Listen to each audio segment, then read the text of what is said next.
माननीय doctor Sanjay Jaiswal APJ Abdul Kalam के उन पंक्तियों को चरितार्थ करते हैं कि सपने, विकास के सपने हमें सोने नहीं देते। ऐसे यशस्वी प्रदेश अध्यक्ष डॉक्टर संजय जायसवाल जी से आग्रह होगा आपको संबोधित करें। संजय जायसवाल जी। भारतीय जनता पार्टी के घोषणा पत्र जारी करने के शुभ अवसर पर उपस्थित माननीय वित्त मंत्री श्रीमती निर्मला सीतारमण जी, बिहार के प्रभारी श्री भूपेंद्र यादव जी, घोषणा पत्र समिति के अध्यक्ष श्री प्रेम कुमार जी, माननीय मंत्री श्री नंदकिशोर यादव जी, माननीय मंत्री श्री आर.के. सिंह जी, माननीय मंत्री श्री नित्यानंद राय जी, माननीय मंत्री श्री अश्विनी चौबे जी, यहाँ उपस्थित हमारे पूर्व प्रदेश के अध्यक्ष श्री राधा मोहन सिंह जी, माननीय राज्यसभा सांसद विवेक ठाकुर जी, इस कार्यक्रम के संचालक और राष्ट्रीय सब मीडिया प्रभारी संजय मयूर जी। भाजपा है तो भरोसा है और इसी भरोसे पर हमने भारतीय जनता पार्टी का घोषणा पत्र लाया है। भाजपा के दो सबसे प्रमुख कार्य राष्ट्रवाद और विकास, इन दोनों को दोनों हाथों में लेकर चलते हुए बिहार को आत्मनिर्भर बनाने के लिए जो माननीय श्री नरेंद्र मोदी जी के नेतृत्व में देश गरीब कल्याण, आधारभूत संरचना के विकास तथा आर्थिक उन्नति के क्षेत्र में आत्मनिर्भर भारत का संकल्प लेकर प्रगति के पथ पर आगे बढ़ने का निर्णय भारतीय जनता पार्टी। और हमारी सहयोगी श्वेता श्रीवास्तव हमारे साथ जुड़ चुकी है न्यूज रूम से। सीधा उन्हीं का रुख करेंगे। श्वेता श्रीवास्तव, बीजेपी की ओर से अपना विजन डॉक्यूमेंट यानी कि घोषणा पत्र जिसे नाम दिया गया है संकल्प पत्र जारी कर दिया गया है। अन्य विपक्षी पार्टियों के लिए कितना चुनौतीपूर्ण रहने वाला है बीजेपी का संकल्प पत्र? श्वेता। बिल्कुल सही कह रही है शाजी। आप देखिए, पटना में विजन डॉक्यूमेंट जारी कर दिया गया है। वित्त मंत्री निर्मला सीतारमण ने इसे जारी किया है। कई बड़ी बातों का जिक्र इस मैनिफेस्टो में है। ये बीजेपी का जो संकल्प पत्र है बिहार के लिए, कई बड़ी बातों का जिक्र इस मैनिफेस्टो में किया गया है, जिसमें सबसे बड़ी बात जो है, जो बीजेपी का एक विजन है आत्मनिर्भर भारत, आत्मनिर्भरता को जोर एक बार फिर से इसमें दिया गया है। यानी कि महिलाओं को, युवाओं को स्वावलंबी बनाने के लिए, उनके लिए रोजगार के अवसर पैदा करने की सबसे बड़ी बात इस मैनिफेस्टो में कही गई है। देखिए, 1 करोड़ महिलाओं को स्वावलंबी बनाएंगे और लोगों को आत्मनिर्भर बनाएंगे, क्योंकि बिहार में बेरोजगारी का मुद्दा हमेशा से हावी रहा है। ऐसे में देखिए, बीजेपी के इस विजन डॉक्यूमेंट में सबसे बड़ी बात यही है कि लोगों के लिए नौकरियों के अवसर को पैदा करेंगे, यानी कि शिक्षकों की नियुक्ति होगी। इसके अलावा अन्य सरकारी पदों पर भर्तियां की जाएंगी। इसके अलावा भी रोजगार के अवसर पैदा किए जाएंगे। बिहार की जीडीपी को भी बढ़ाने का दावा इस मैनिफेस्टो के जरिए किया गया है। इसके अलावा बिहार में जो लोग हैं उनकी आय को किस तरीके से बढ़ाया जाए, इस पर भी जोर दिया गया है इस मैनिफेस्टो में। और देखिए, सबसे बड़ी बात है, अगर इसके पहले के मैनिफेस्टोस को देखें, अगर हम बाकी पार्टियों की देखें, अगर कांग्रेस की घोषणा पत्र की बात करें तो कांग्रेस ने किसानों के लिए लोक लुभावन वादे अपने घोषणा पत्र में किए थे। किसानों की कर्ज माफी की बात की थी, गरीबों का बिजली माफ की बात कांग्रेस ने की थी, और कांग्रेस ने इसके अलावा शराब बंदी पर समीक्षा की बात भी कही थी। इसके अलावा अगर देखिए एलजेपी की बात करें तो चिराग पासवान ने युवाओं पर खासा जोर दिया। चिराग पासवान ने बिहार फर्स्ट, बिहारी फर्स्ट के लागू होने की बात कही थी। समान काम समान वेतन का वादा भी एलजेपी के घोषणा पत्र में किया गया था।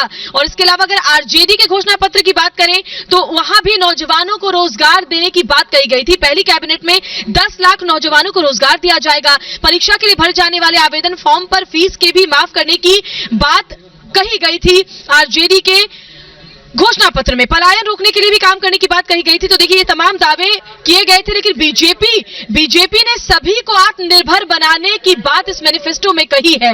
वित्त मंत्री निर्मला सीतारमण ने इस विजन डॉक्यूमेंट को जारी किया है पटना में, जिसमें कई बड़ी बातों का जिक्र किया गया है। कोरोना का टीका सबके लिए उपलब्ध होगा, इस बात का भी दावा किया गया है संकल्प पत्र में। बिहार चुनाव के लिए बीजेपी का संकल्प पत्र जारी हो चुका है, जिसमें 5 सूत्र, 1 लक्ष्य और 11 संकल्प ये कहा गया है। इसके अलावा आपको बता दें, सबसे जो बड़ी बात इसमें है वो ये है कि जितने भी लोग हैं, फिर चाहे वो युवा हैं, महिलाएं हैं, सबको आत्मनिर्भर बनाने की कोशिश की जाएगी। अगर बीजेपी की फिर से सरकार बनती है, नीतीश कुमार के नाम पर पहले ही सहमति बन चुकी है। दलहन की खरीद की बात कही गई है। 3 लाख नए शिक्षकों की भर्ती की जाएगी, ये भी बीजेपी ने कहा है। बिहार विधानसभा चुनाव के लिए बीजेपी का संकल्प पत्र जारी हो चुका है। और देखिए, कई बड़ी बातें इसमें है, जिस तरह से हम लगातार बता रहे हैं, 11 संकल्पों के साथ इस मैनिफेस्टो को लागू किया जाएगा। बीजेपी बीजेपी ने साफ तौर पर कह दिया है, यानी कि देखिए बहुत कम वक्त बचा है जब मतदान होगा। ऐसे में सभी पार्टियां अपनी मैनिफेस्टो के जरिए एक नया विजन लोगों के सामने रख रही हैं और बिहार की जनता के लिए जो वादों का पिटारा है वो सभी पार्टियों ने खोल दिया है। इसी बाबत इससे पहले कांग्रेस ने, एलजेपी ने और आरजेडी ने भी अपना मैनिफेस्टो जारी किया था। अब बीजेपी की तरफ से भी घोषणा पत्र सभी पार्टियों के बाद अब बीजेपी की तरफ से जारी कर दिया गया है, जिसमें आत्मनिर्भर बिहार वासियों की आय दोगुनी करने, रोजगार के अवसर मुहैया कराने की बात कही गई है प्रमुखता के साथ।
मंत्री हैं और पहले रह चुके हैं और बहुत एक्सपीरियंस सीनियर लीडर्स के साथ आज बिहार के चुनाव के संदर्भ में संकल्प पत्र रिलीज करने के शुभ अवसर पर भाग लेने में मैं गर्व महसूस करती हूं, क्योंकि बिहार ऐसे प्रदेश है जिसमें हर नागरिक पॉलिटिकली बहुत ही सेंसिटिव है और इन्फॉर्म्ड भी है। उनको पूरे विषय समझ में आता है और विश्लेषण करते हैं और उनको ऐसे संकल्प पत्र रिलीज करने में से उनका भरोसा खमाना, if I can use that word, to get their भरोसा इतना आसान नहीं है। मगर भरोसा को आधार रखते हुए एक संकल्प पत्र भारतीय जनता पार्टी रिलीज कर पा रही है, इसीलिए रिलीज कर पा रही है कि हर एक जो संकल्प पत्र के द्वारा दिया गया प्रॉमिस को हमने पूरे करवाए। We fulfil our promise. Bharat देश में ऐसे एक पॉलिटिकल पार्टी अगर है जो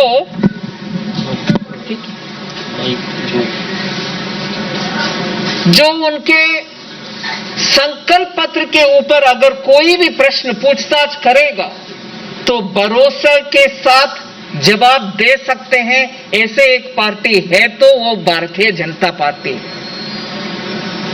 और इस भरोसा को प्रिंसिपल और आधार फाउंडेशन रखते हुए हम संकल्प पत्र आज रिलीज कर रहे हैं, तो इसमें क्या बात है?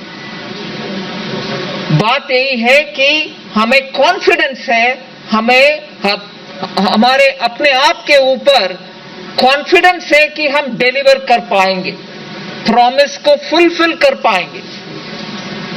उसके लिए उदाहरण एक नहीं, दो नहीं, बहुत सारे उदाहरण हम दिला सकते हैं। जैसे बोला गया कि प्रधानमंत्री जी पिछले 6 साल में गरीब के लिए कितने कार्यक्रम प्रॉमिस किए वो सब इंप्लीमेंट कर दिखाया। चाहे वो हर गांव तक बिजली हो, चाहे वो गरीब महिला के लिए गैस सिलेंडर का सप्लाई हो, रसोई का गैस का, और हर भारतीय नागरिक को फाइनेंशियल इंक्लूजन के नाम पर बैंक अकाउंट दिलवाना हो। ये सब प्रधानमंत्री नरेंद्र मोदी जी ने प्रॉमिस करके उसको इंप्लीमेंट भी कर दिखाया। उन इतने सारे कार्यक्रम के वजह से ही जब हमारे देश में और पूरे दुनिया में कोरोना के वजह से, क्योंकि हर नागरिक का लाइफ इंपॉर्टेंट है, लॉकडाउन करना पड़ा। उस समय हर गरीब के अकाउंट में 500 रुपया हर महीने के हिसाब से 1500 रुपया उनके अकाउंट पर सीधा डाल सकते थे। तो जन धन योजना के वजह से हुआ, और हर गरीब के घर में